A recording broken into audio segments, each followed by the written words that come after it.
Assalamualaikum warahmatullahi wabarakatuh. Berjumpa lagi dengan saya. Mudah-mudahan kita semua diberi keselamatan, diberi kesehatan, dan selalu optimis belajar dan belajar.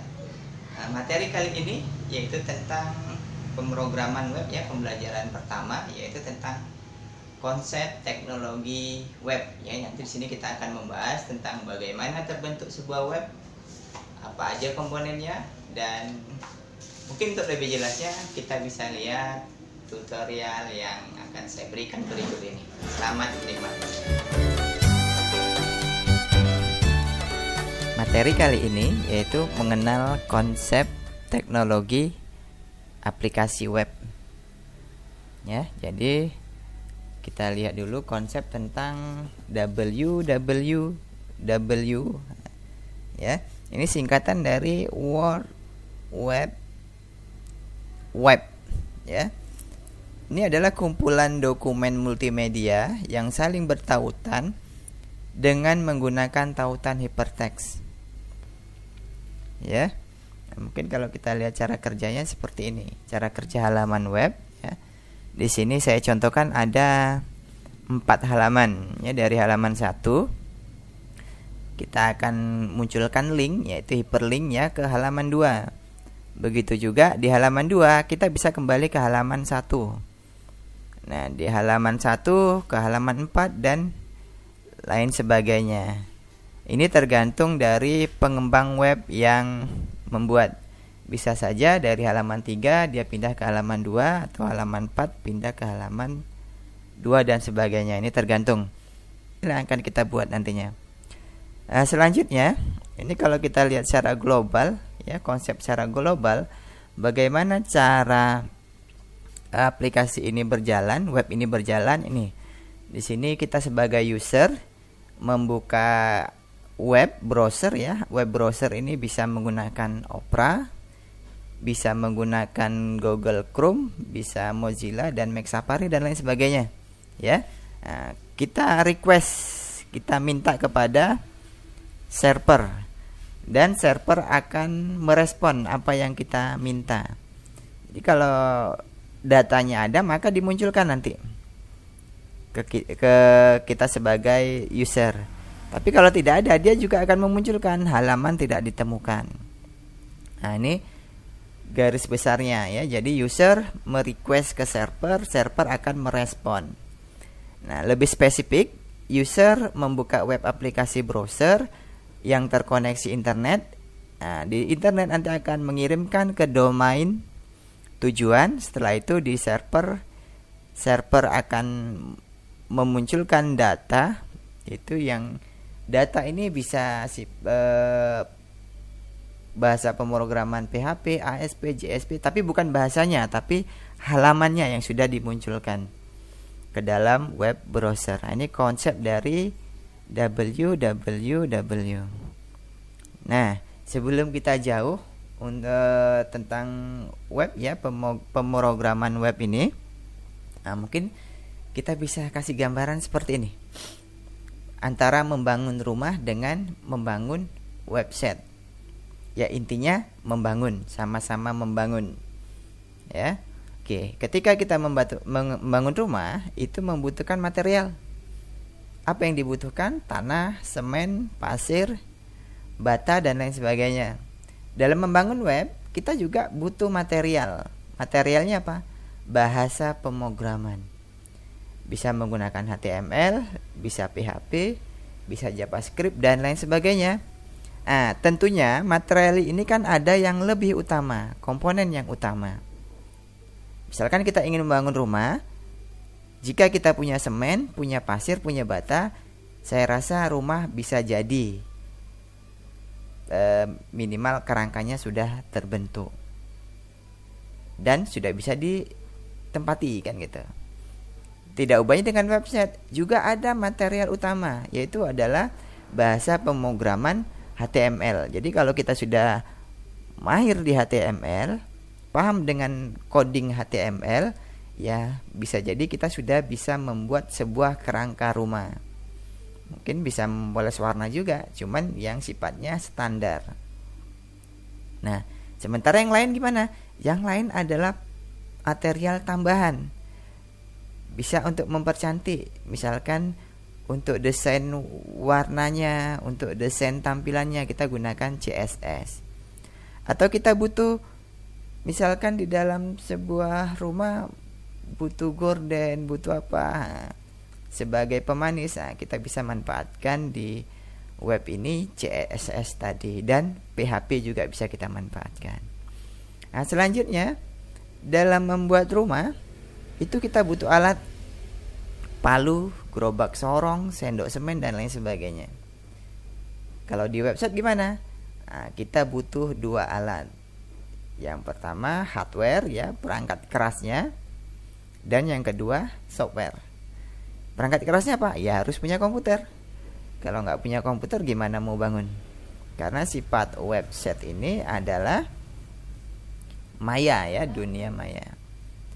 Software ada Notepad, ada Notepad++, ada NetBeans. Nah, itu salah satu bisa kita manfaatkan sebagai alat untuk membangun sebuah website. Jadi software inilah nanti kita buat kode program HTML di sini. Saya akan rekomendasikan Notepad++ karena di sini bisa membuat bahasa pemrograman, kode pemrograman yang banyak, ya. PHP dia bisa kita buat di sini, Java bisa buat di sini, CSS juga bisa buat di sini. NetBeans juga bisa juga, tapi tergantung familiar kita alatnya di mana. Nah, ketika kita membangun rumah, biasanya adalah ada gambaran awal atau blueprint rumahnya seperti apa, sketsa rumahnya seperti apa, bangunannya seperti apa, atau atap rumahnya seperti apa. Nah, itu bisa kita gunakan sketsa. Kalau di website gambarannya gimana? Kita bisa memanfaatkan blueprint. Ya, kita memanfaatkan flowchart, ya, maaf bukan blueprint, ya, memanfaatkan flowchart. Flowchart ini gambaran program, alir programnya seperti apa.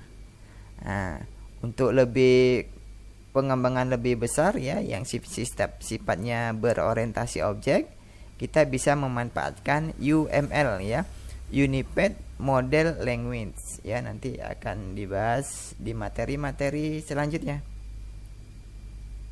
atau nanti di materi pemrograman berorientasi objek nanti akan dibahas tentang UML dan flowchart.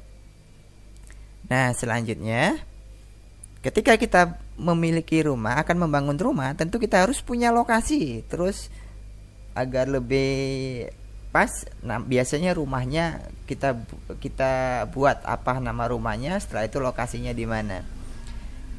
Ini saya contohkan, ya. Nama rumahnya Rumah Berbagi Ilmu. Lokasinya di RT 12 RW 04 Desa Kulimjaya.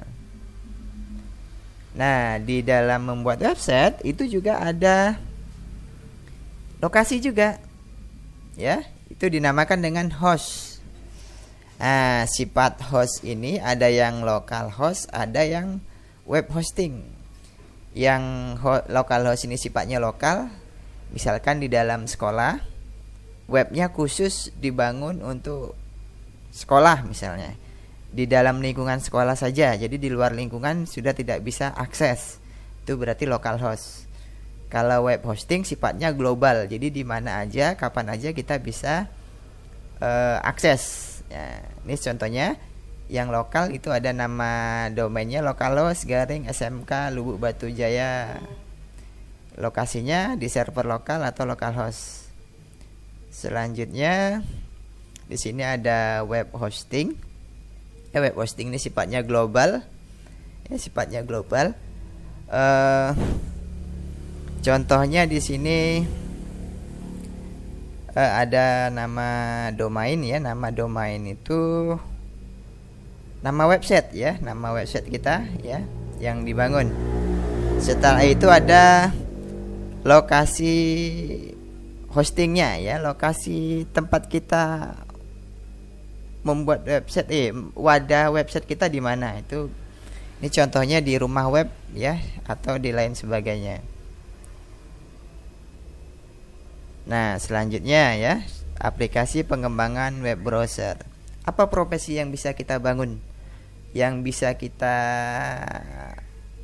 manfaatkan jika yang bisa untuk diri kita, sesuai dengan diri kita? Ya, profesinya apa cocoknya? Ada di sini ada web designer, ya. Web designer. Web designer seperti apa? Web designer adalah seseorang yang mempunyai tugas untuk mendesain tampilan sebuah web. Jadi dia mendesain web. Misalkan ada gambarnya, ada warnanya, ada bikin tampilan yang lebih menarik. Nah, itu web designer. Selanjutnya ada web programmer, ya. Tugasnya apa? Web programmer ini dia membuat coding program, ya, bahasa kode program. Tentunya dia harus menguasai HTML, ya, yang utama ya HTML, PHP, ASP, JavaScript, dan tidak kalah pentingnya adalah database. Ya, database itu MySQL boleh, aplikasi yang lain juga boleh, ya. Nah, di dalam rekayasa perangkat lunak, database ada pembelajarannya sendiri. Pembelajarannya yaitu basis data. Ya, di materi basis data. Selanjutnya ada web administrator. Fungsinya apa? Ini biasanya tugasnya memelihara web, ya, khususnya pada server. Dan ada webmaster. Webmaster nih ya seorang yang profesinya bertanggung jawab untuk keberlanjutan atau jalannya website. Jadi kalau nggak ada webmasternya nanti nggak bisa tahu siapa yang mengontrol, siapa yang memastikan berjalan atau tidaknya. Selanjutnya ada web developer. Nah, web developer ini ya semuanya, di dalamnya ada webmaster, ada web administrator, ada web programmer, dan ada web designer di dalamnya, itu developer. Artinya web pembangun web. Nah, selanjutnya adalah kalau di dunia nyata kita melihat rumah tentunya menggunakan mata. Tapi kalau mata kita kurang pas, agak rabun, kita bisa memanfaatkan kacamata. Itu kalau di dunia nyata. Tapi kalau web ini gimana melihatnya? Web ini bisa dilihat menggunakan aplikasi, yaitu aplikasi web browser. Ya, ada Opera, ada Google Chrome, Mac Safari, ya. Tergantung peminatan kita. Tentunya di sini ada plus minusnya, ada lebih kurangnya, ada keunggulan dan ada kelebihan masing-masing aplikasi, ya, punya fitur sendiri-sendiri. Tapi setidaknya kita harus paham, ya. Aplikasi nanti silakan dipelajari, mungkin akan ditugaskan, ya. Selanjutnya bagian dari alamat website. Setelah kita paham cara membangun website seperti apa, komponennya apa, terus sekarang kita menjelaskan tentang anatomi bagian website. Yang pertama adalah HTTP. HTTP ini apa? HTTP adalah jalur yang digunakan untuk mengakses. Jadi global, seluruh dunia menggunakan HTTP. Jadi kalau jalurnya berbeda tentu tidak akan bertemu. Selanjutnya adalah SMKN Lubuk Batu Jaya. Ini adalah nama domain atau identitas situs atau alamat situs kita. Selanjutnya ada teknologi. Teknologi adalah directory atau kita sering sebut dengan folder, ya, folder. Selanjutnya ada di sini file. File baru ini adalah file. File atau halaman dari web yang kita miliki. Baik, akhirnya sampai di penghujung pembelajaran. Kita sudah membahas tentang aplikasi web tadi. Nah, untuk pertemuan selanjutnya kita akan membahas tentang bagaimana membangun web menggunakan HTML. Nah, tetap ikuti dan akhiri. Assalamualaikum warahmatullahi wabarakatuh.